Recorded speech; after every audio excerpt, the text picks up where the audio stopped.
UGC लागू करो,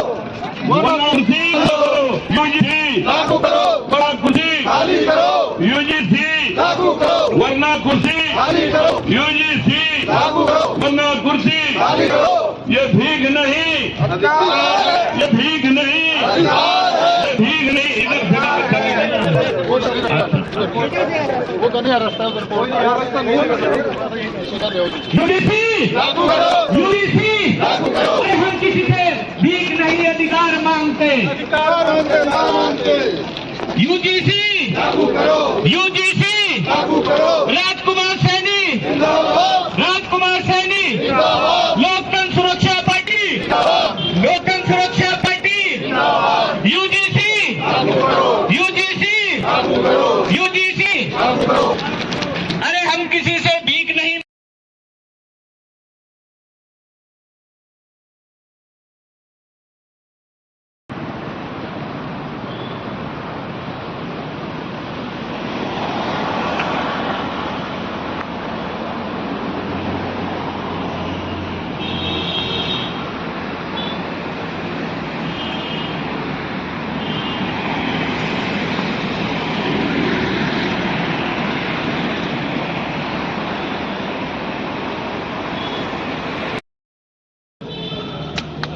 बहुत बहुत धन्यवाद सैनी साहब का। मैं कृष्ण कुमार जी को से निवेदन करूंगा कि वो 2 मिनट अपने विचार रखें। कृष्ण कुमार जी। जय भीम साथियों। अंबेडकर ज्योति, अंबेडकर ज्योति, महात्मा ज्योतिबा फुले, महात्मा ज्योतिबा फुले। साथियों, मैं कृष्ण कुमार, श्री गुरु विद्यास सभा सेक्टर 15 पंचकुला का प्रधान, आप सबका इस कार्यक्रम में स्वागत करता हूं और श्री राजकुमार सैनी जी पूर्व सांसद जिन्होंने इस कार्यक्रम का आयोजन किया, उनका बहुत बहुत धन्यवाद करता हूं। साथियों, दलित वर्ग और पिछड़े वर्ग के छात्र आर्थिक कठिनाइयों से, सामाजिक कठिनाइयों से, यहाँ तक कि शारीरिक कठिनाइयों से जूझते हुए विश्वविद्यालय के स्तर तक पहुंचते हैं, लेकिन विश्वविद्यालय के इतने ऊंचे स्तर जाने के बाद भी उनके साथ दूसरे वर्ग के बच्चे, दूसरे वर्ग के छात्र प्रताड़ना करते हैं, जातिवाद शब्दों से उनकी बेइज्जती करते हैं, उनको उकसाते हैं और यहाँ तक कि उनको मारपीट तक पहुंचते हैं। यहाँ तक कि छात्र ही नहीं बल्कि विश्वविद्यालय में जो कुछ कर्मचारी हैं, अधिकारी हैं, टीचर हैं, वो भी राजकुमार सैनी, राजकुमार सैनी, राजकुमार सैनी। Welcome sir. वहाँ के अधिकारी और टीचर भी हमारे छात्रों को अपमानित करते हैं जातिवाद शब्दों का प्रयोग करके। जो बच्चे हमारे एमफिल पीएचडी कर रहे होते हैं, उनका वाइवा टाइम पे नहीं होता, उनका इंटरव्यू टाइम पे नहीं होता, उनकी डिग्री टाइम से नहीं मिलती, उनको इंटरव्यू में नंबर कम दिए जाते हैं, डिग्री इतनी लेट हो जाती हैं, बच्चे खुदकशी करने पे मजबूर हो जाते हैं।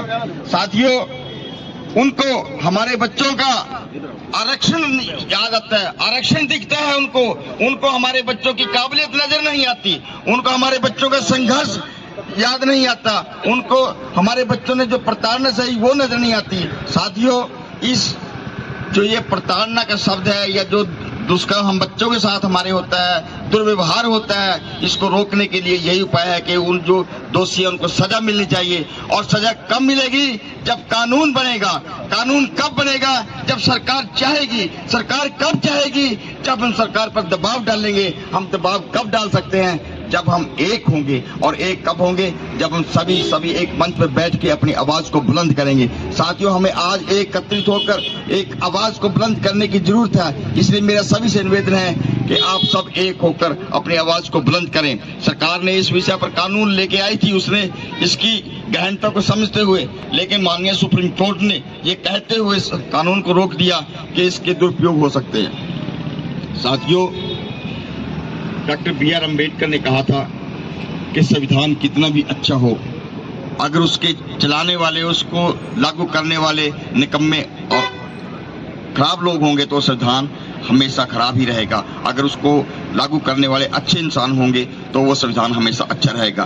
कानून का दुरुपयोग, किसी भी कानून का दुरुपयोग हो सकता है, एक ऐसा थोड़ी है ये सिर्फ प्रशासन ने देखना, ये सरकार ने देखना, ये माननीय न्यायालय ने देखना कि निष्पक्षता के तौर पे उसकी समीक्षा की जाए और उसका दुरुपयोग बचाया जाए। साथियों, मेरा सरकार से पुनर्निवेदन है कि इस कानून को दोबारा से पारित किया जाए और इस कानून को लागू करवाया जाए।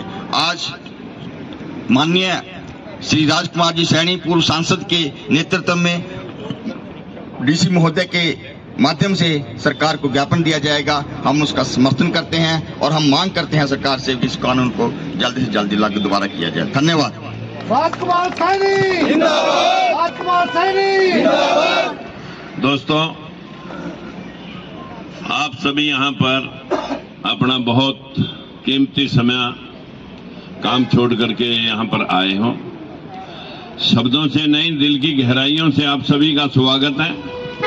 लेकिन ये लड़ाई अभी आपके बीच में हमारे बहुत ही जुझारू और यूं कह सकता हूं कि बहुत ही मेहनत कश के साथ साथ होनेस्टी भरे लोग यहाँ पर इस वक्त इकट्ठे हैं, जिनमें हमारी पार्टी के प्रदेश अध्यक्ष श्री राजेश सारिया जी पांचाल साहब हैं और भारतीय जो इसी मेरा वर्ग पार्टी थी पहले, जो इसी में आजकल सम्मिलित हैं, हमारे जगमाल जी ये आपके बीच में आए हैं और यहाँ पर सभी अपने वकील साहब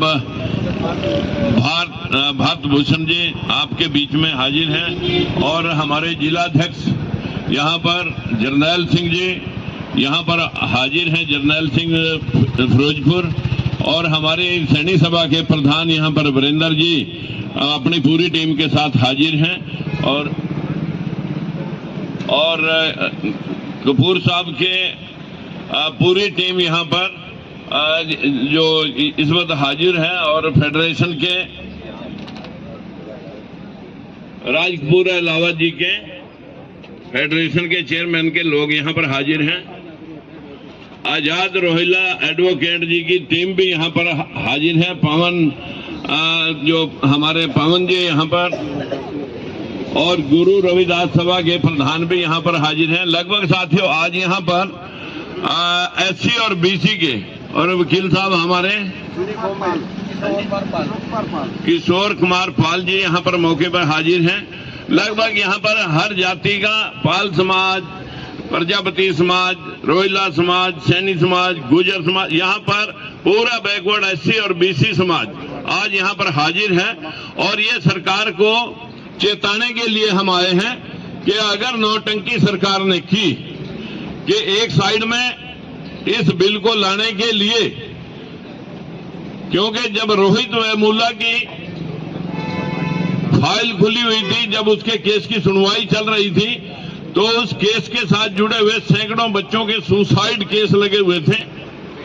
तो जज साहब ने पूछा कि आखिर इतने बच्चों ने आत्महत्या क्यों की। तो उस आत्महत्या से जुड़े मामले को संज्ञान में लेते हुए, ये गवई साहब के समय का मामला है और उससे पहले तो किसी ने छुआ तक नहीं रोहित वेमुला का केस भी, तो उन्होंने पूछा कि आखिर इतने बच्चों ने सुसाइड क्यों किया। तो वकीलों ने बताया कि जनाब इन बच्चों की मेरिट थी, ये टॉपर बच्चे थे जिनको एक बैकवर्ड और शेड्यूल कास्ट का त्रासदी की झेलने की वजह से इनके नंबर इंटरव्यू में किसी के 5 किसी के 7 दिए गए और अभी भी एक 42,421 नंबर की केस वहां अंकिता के नाम से चल रहा है, जिसके 478 नंबर थे, उसको 12 नंबर नहीं दिए गए ताकि वो सिलेक्ट हो जाए।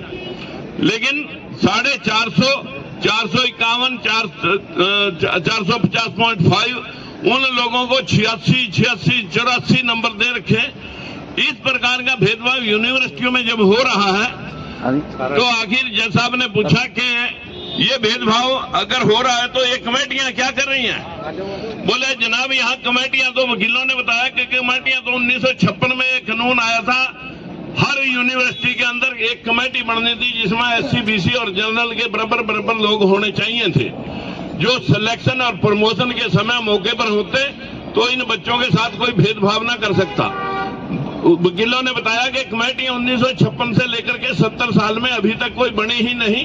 ये तो जनरल कैटेगरी के लोग अपना पैनल बनाते हैं और अपने लोगों को 200 नंबर का इंटरव्यू में से 100 और 125 नंबर तक दे देते हैं और 150 नंबर भी दे देते हैं। और जो शेड्यूल कास्ट और बैकवर्ड क्लास के बच्चे हैं उनको किसी को 12, किसी को 15, किसी को 10। अब 400 में जिस बच्चे को 150 नंबर मिल गए वो तो हो गया, 350 नंबर लेके भी वो तो सिलेक्ट हो गया। और जिस बच्चे को 400 में से 350 नंबर लेने के बाद भी अगर 5 या 7 नंबर दिए जाएंगे तो वो सिलेक्ट नहीं हुआ। इस वजह से ये बच्चे सुसाइड कर गए। तो इस पर जज साहब ने कहा, सुप्रीम कोर्ट ने कहा कि भाई कमेटियां तब अब तक नहीं बनी तो अब कमेटियां बनाओ। तो कमेटियां बनाने के लिए सरकार को डायरेक्शन दी गई और सरकार ये बिल लेकर के कौन इस बिल को ड्राफ्ट करके लेके आया, वही जनरल कैटेगरी के लोग हैं, जिनमें बांसुरी स्वराज ब्राह्मण समाज से, संबित पात्रा ब्राह्मण समाज से हैं और इसी प्रकार से वैश्य समाज से रविशंकर प्रसाद जी, दिग्विजय जी कांग्रेस के राजपूत समाज से, लगभग 16 सांसद बीजेपी के और इसी तरह जनरल कैटेगरी के लोग ही इस बिल को ड्राफ्ट करके लेके आए और सरकार ने मेजें थपथपा के यूजीसी कानून को पास किया और यूनिवर्सिटियों को और कॉलेजों को डायरेक्शन दी कि ये कमेटियां बनाई जाएं। जैसे ही कमेटियां बनाने का ऐलान हुआ, जनरल कैटेगरी के लोग, वही मेजें थपथपाने वाले लोग, जिनमें निशिकांत दुबे वर्गे कहते हैं कि ये तो होना ही था, यानी इनका एक गेम प्लान था और इस गेम प्लान में वही लोग जाके सटे कराते हैं, एक दिन का प्रदर्शन दिखाते हैं। साथियों, मीडिया उनका वो एक दिन का प्रदर्शन इतना भव्य दिखा दिया मीडिया ने, जहां 50 लोग थे तो 500 लोग दिखा दिए गए और एक दिन में दूसरे पक्ष को, बैकवर्ड शेड्यूल कास्ट के लोगों को सुने बिना ही और उसके ऊपर अंतरिम स्टे दे दिया गया, जिसकी सुनवाई 19 मार्च को होनी है। आप लोग अगर जिंदा हो तो जिंदा दिखने चाहिए थे, लेकिन आज शेड्यूल कास्ट के लोग तो सारी यूनिवर्सिटियों कॉलेजों के बच्चे भी, यूनिवर्सिटियों के प्रोफेसर भी और इलाहाबाद कोर्ट के वकील भी, वो तो सब प्रोटेस्ट में हैं।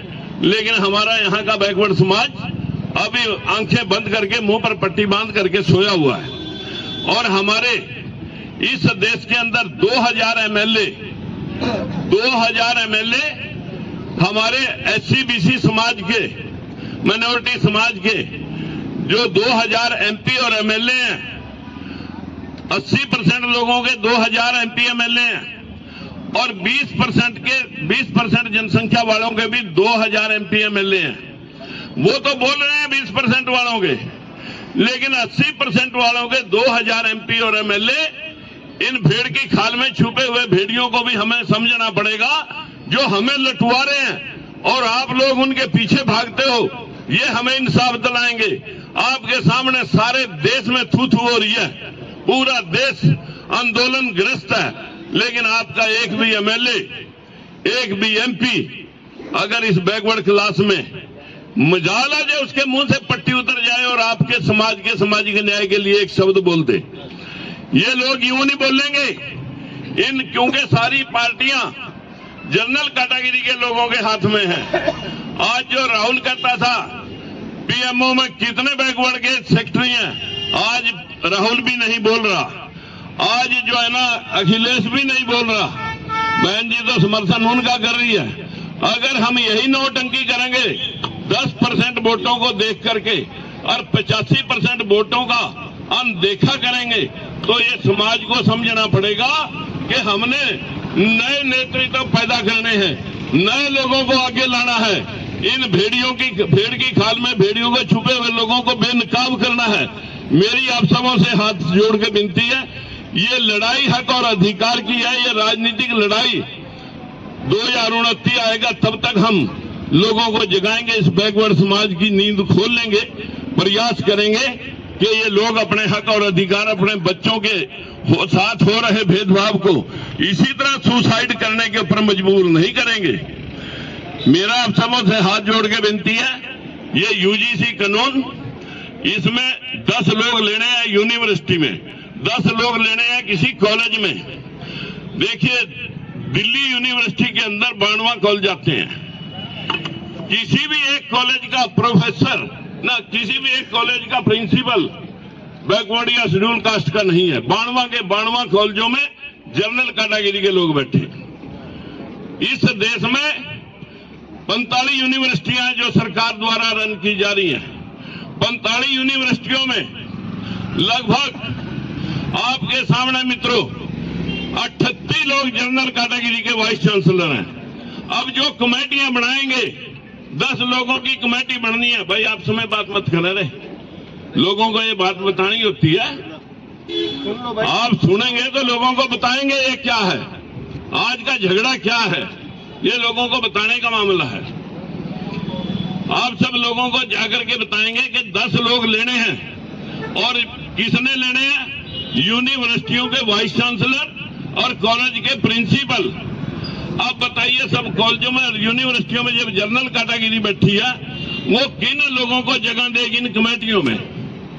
हमारे सभी लोगों की संज्ञान में ये बात होनी चाहिए। 2 प्रोफेसर लेने हैं सीनियर इस कमेटी में। एक तो वाइस चांसलर या प्रिंसिपल रहेगा जो उस संस्था का होगा। 2 प्रोफेसर होंगे जो सीनियर होंगे, उनमें किसी का जाति वर्ग नहीं लिखा हुआ। 2 स्टूडेंट लेने हैं, उनमें भी किसी की जाति और वर्ग नहीं लिखा हुआ। 2 सिविलियन लेने हैं, कोई रिटायर्ड अफसर या कोई समाज सेवी, उनमें भी जाति का वर्णन या वर्ग का वर्णन नहीं है। 1 महिला 1 विकलांग, उनमें भी कोई जाति या वर्ग का वर्णन नहीं है किस वर्ग से। हाँ, इतना नीचे लिख रखा है कि SC BC और जनरल की संख्या मेजोरिटी में SC BC की होनी चाहिए क्योंकि इनकी संख्या ज्यादा है।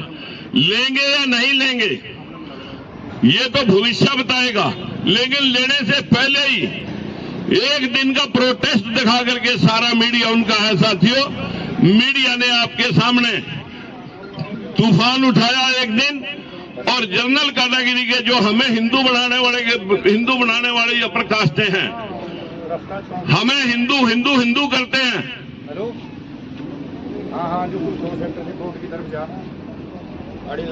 कि हम कहां गए थे? जो हिंदू करने वाले हिंदू हृदय सम्राट नरेंद्र मोदी को भी अब तेली तंबोली बता रहे हैं। वे वही लोग हैं जो लोग हमें हमेशा हकारते हैं। और क्या बहाना ले रहे कि जय बैकवर्ड को भी साथ ले लिया इस कमेटियों में, तो ये तो SC ST एक्ट की तरह फिर मिसयूज होगा। जैसे वो केस दर्ज करा देते हैं SC वाले, ये बैकवर्ड वाले भी हमारे खिलाफ हमारे बच्चों को जेलों में पहुंचा देंगे। साथियों, इसमें निजी शिकायतों का कोई प्रावधान ही नहीं, वो तो प्रिंसिपल या वाइस चांसलर अपने आप सुनेगा। इसमें तो भेदभाव रोकने के लिए कि जो सिलेक्शन प्रमोशन में भेदभाव हुआ है, 90% नौकरी जनरल कैटेगरी ले गई है। सारी यूनिवर्सिटियों में 45 यूनिवर्सिटियों में 1 अप्रैल 2018 तक बैकवर्ड का एक भी प्रोफेसर नहीं है, बैकवर्ड का एक भी एसोसिएट प्रोफेसर नहीं है। असिस्टेंट प्रोफेसर है वो भी 10%, उनकी तनख्वाह 25,000, और जो प्रोफेसर पक्के हैं और एसोसिएट प्रोफेसर हैं उनकी तनख्वाह 2.5 लाख। पढ़ाने वाले 25,000 वाले, मजा लेने वाले 2.5 लाख वाले। ये है यूनिवर्सिटियों का संविधान। इस संविधान को कंट्रोल करने के लिए कमेटियां 1956 में बननी थी। SC BC के लोग बीच में बैठे होने चाहिए थे सिलेक्शन प्रमोशन में, लेकिन उन लोगों के ने कमेटियां ही नहीं बनाई, सिर्फ अपने पैनल बना करके ये सिस्टम रन कर रहे हैं, इसी को चला रहे हैं। अंधे बंटे रेवड़ियां दें अपनों को। हमारा बच्चा कितना भी मेरिट होल्डर हो, उसकी कोई औकात नहीं होती। मेरा आप सभी से हाथ जोड़ के विनती है, ये बात घर घर जानी चाहिए कि आखिर ये UGC मामला है क्या। इसी तरह अदालतों में 625 जज हैं, 25 हाई कोर्ट, 1 सुप्रीम कोर्ट। साथियों, 625 जजों में सिर्फ 18 जज SC BC के और माइनॉरिटी के हैं, टोटल मिला के 3%। अब आप ये समझेंगे आखिर आपको न्याय दे कौन? इस न्याय के लिए ये लड़ाई सड़कों पर लड़ी जा रही है। आज हम 18वें जिले में ज्ञापन देने के लिए पंचकुला में आप सब लोगों को याद किया। आप 19वें जिले में आज हम ज्ञापन देने जा रहे हैं और माननीय कलेक्टर महोदय को अपील करेंगे कि ये हमारा ज्ञापन महामहिम राष्ट्रपति द्रौपदी मुर्मू जी तक जाए, ताकि वो इसका संज्ञान लें। जब उन लोगों को भी प्रताड़ना सहनी पड़ सकती है कि किसी में धार्मिक अनुष्ठान में उन लोगों को दूर रखा जाता है, तो इस देश में कौन से रामराज की आप कल्पना कर रहे हैं? इस देश में जौन सा रामराज हुआ कि सूर्य नो हनुमान खा गया, कान में बैल के बच्चे, कान में खुंती है बच्चा बन गया, मुंह से बच्चे बन गए। इस देश में आदमी गर्दन पे हाथी गर्दन लग गई और उसने हाथी गर्दन पर लगाएगा 5 मिनट में सबकी सेवा पूजा के लिए प्रथम बना दिया और 100 ग्राम के चूहे पर बिठा दिया। कभी हमने अपने दिमाग से काम लेने की जरूरत नहीं समझी कि 1-2.5 क्विंटल के सिर वाला आदमी 100 ग्राम के चूहे पर कैसे बैठ सका। हमने तो जो पढ़ा दिया, हम कह रहे हम पढ़े लिखे हो गए। साथियों, हम पढ़े लिखे नहीं, हम लिखे पढ़े लोग हैं। जो शास्त्र पुस्तकें उन्होंने तुम्हें लिख करके दे दी, वो पढ़ा दी, हमने वो पढ़ रखी है। हमने कभी आंख खोल करके नहीं देखा। आखिर हम 80% लोग वोटर होने के बाद तो आज 20% लोग आप पर राज कैसे कर रहे हैं? आज पूरे देश में 20% लोगों के MP MLA भी 2022 में और 80% वालों के भी इतने, और 80% वालों के जो MP MLA हैं वो मूक बधिर हैं, उनके मुंह पर पट्टियां लगी हुई हैं, वो तुम्हारा साथ कभी नहीं देंगे। जो उनसे वोट लेकर के उनसे टिकट लेकर के तुम्हारे वोट लेकर के उनको शक्ति देते हैं, वो तुम्हारे कभी ना हो सकते हैं। तुम्हें तो ये लीडरशिप, तुम्हें तो ये नेतृत्व खुद करने पड़ेंगे, तुम्हें मैदान में आना पड़ेगा। तुम्हारे में से जो बच्चे काबिल और जो बच्चे इस समाज के हमदर्द हैं, उन लोगों को हम आगे लाएंगे। इसी आशा के साथ मैं आज आपसे कहना चाहूंगा कि हम ये बैनर लेकर के, सारे तख्तियां लेकर के, कसम है आपको कोई एक भी आदमी आगे पीछे रहे, कोर्ट का पूरा चक्कर लगाएंगे और फिर DC साहब को ये ज्ञापन सौंपेंगे। और मंडल आयोग की जुबान को दबा दिया गया था।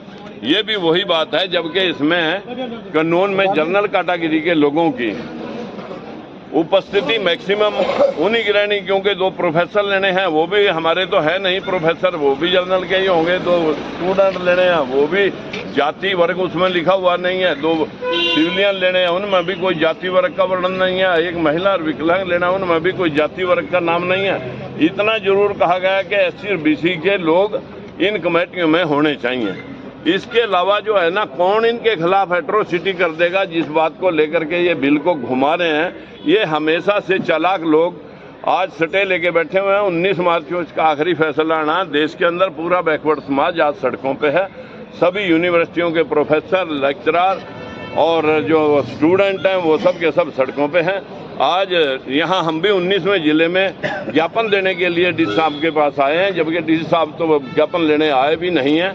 तहसीलदार को फॉर्मेलिटी करने के लिए भेजा गया है, पर फिर भी हमने ज्ञापन तहसीलदार साहब के माध्यम से दिया है कि इसको द्रौपदी मुर्मू जी, हमारी महामहिम राष्ट्रपति जी को ये पहुंचाएं, ताकि इस बात के ऊपर कार्रवाई हो सके कि इस प्रकार का भेदभाव हमेशा बैकवर्ड समाज बर्दाश्त नहीं करेगा। ये बात लेकर के हम आपके बीच में आए। तो आपने कई मुद्दे भी रखे, जिस तरह से सरकार की अगर बात करें, महंगाई की बात करें, वो कुल अगर हरियाणा की स्थिति की बात करें तो क्या है? देखिए, आपको मालूम है कि वो लोग कहाँ गए। अब जो कहते थे रुपया पतला क्यों हो रहा है, अब रुपया पतला पूछने के लिए वो 100 क्रॉस करने लग रहा है। वो पूछ नहीं रहा कि रुपया पतला कैसे हो गया। वो लोग जो 2 करोड़ नौकरियां देने वाले थे, 15 लाख देने वाले थे, वो लोग आजकल 5 किलो 15 लाख के बदले में 5 किलो दाने पर आ गए हैं। अब क्या करेगी ये समाज जो है ना, जो बहुजन समाज है, दलित हैं, पिछड़े हैं, माइनॉरिटी के लोग हैं, ये सब के सब कहीं ना कहीं इस प्रकार से महरूम हैं कि इन लोगों को सिर्फ 80 करोड़ लोगों को आज ये 5 किलो दाने पर पहुंचाया गया है। अमेरिका ट्रेड डील के अंदर 5 मिनट के अंदर एक फ़ोन लग करके सीज फायर होता है और एक फ़ोन से ट्रेड डील हो जाती है। जो रसिया के साथ हमारा सस्ता तेल आता था, उसके बदले में ट्रंप के कारण अब वेनेजुएला से हम महंगा तेल खरीदेंगे। उनके माल के ऊपर हम 0 GST लेंगे और हमारे माल पर जब बाहर माल जाएगा तो हम 18% या 16% GST देंगे। ये दोहरा मापदंड इस देश के साथ किन दबाव में खेला गया है। अगर अमेरिका की जिन्स, अमेरिका का अनाज हिंदुस्तान के बाजारों में बिकेगा तो यहाँ का किसान, जो छोटा किसान है, उनके माल का मुकाबला कर नहीं सकेगा, वो सब के सब बेरोजगार हो जाएंगे, जमीनें उनकी नीलाम हो जाएंगी। इस प्रकार से जिस प्रकार की ये ट्रेड डील हुई है, हमें लगता है कि इस देश के साथ जिस प्रकार का अडानी और अंबानी को लेकर के खेल खेला जा रहा है कि कहीं उसी पैटर्न पर तो देश नहीं जा रहा है जैसे चाइना के अंदर राष्ट्रपति है फॉर एवर के लिए, और यहाँ भी कहीं यही गेम प्लान तो नहीं चल रहा। तो हमारा कहना है कि समय रहते आप सब सावधान हो जाएं और इस देश के प्रजातंत्र को बचाए रखें। अध्यक्ष लोकतंत्र सुरक्षा पार्टी, आज ये हमारा 19वें जिले में ज्ञापन है और हम शांति प्रिय ढंग से पूरे जिलों के अंदर हमने ज्ञापन दिया है। हमने ये यूजीसी का समर्थन किया और एक चेतावनी भी दी है सरकार को कि इस बिल को लागू करें, और ये समर्थन भी है और एक चेतावनी भी है ताकि हमारे बच्चे यूनिवर्सिटियों में पढ़ते हैं, कॉलेजों में पढ़ते हैं, उनके साथ भेदभाव ना हो। और हमारे माननीय राजकुमार सैनी जी हमारे राष्ट्रीय अध्यक्ष हैं पार्टी के, ये पूरे देश के अंदर, पूरे प्रदेश के अंदर एकमात्र एक आवाज़ है जो यूजीसी के समर्थन में बोल रहे हैं, और समर्थन में बोलते हुए भी सरकार इसको उल्टा ले रही है। तो हमारी सरकार से निवेदन भी है और चेतावनी भी है कि इस बिल को लागू करें ताकि हमारे बच्चों के साथ कोई भेदभाव ना हो। धन्यवाद।